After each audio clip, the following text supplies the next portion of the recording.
Reassembly. Start off by reinserting the secondary power supply, being sure to thread the wires through the plastic notch on the side.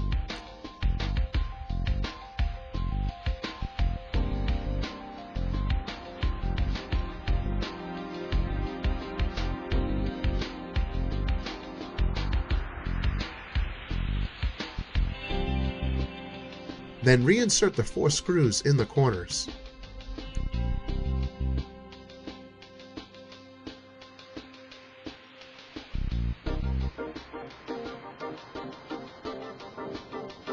Replace the metal plate and replace the 2 screws in the middle.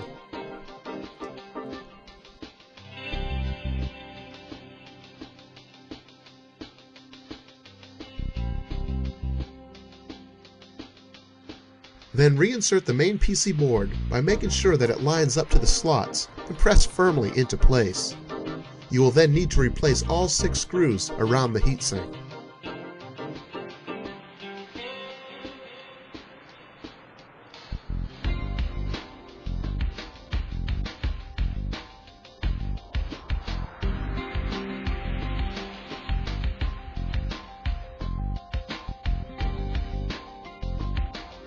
Then replace the metal plate that attaches to the top assembly.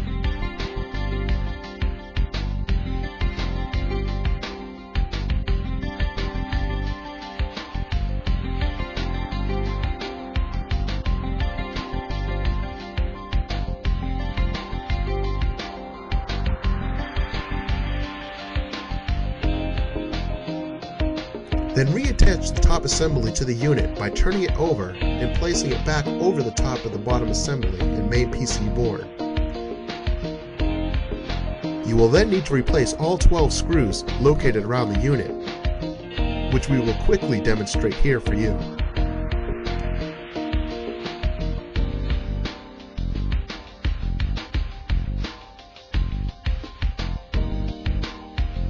Then if you wish to, you can replace the back plastic plate at this time by simply snapping into place. Replace the cooling fan by reinserting and replacing the 2 screws on either side. When using a power screwdriver, it's a good idea to make sure it's fully charged or have a backup battery or a hand screwdriver so that you don't have to do what we're doing here.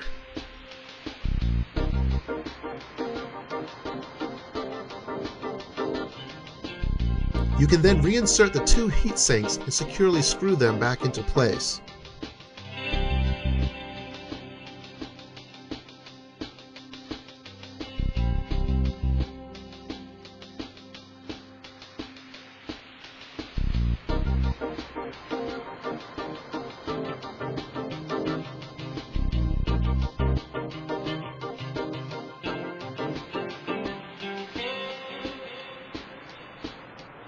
Then you can plug in the ribbon cable for the controller port. Then insert the bottom first and lift up to snap back into place.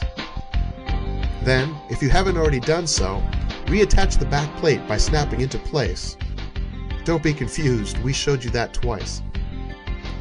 Then, making sure the disc cover is open, you can replace the casing by sliding it back over the unit and snapping into place. You can then press the buttons to make sure they are working properly. Flip the unit upside down and reinsert the 4 screws and tighten using the special Nintendo tool or bit.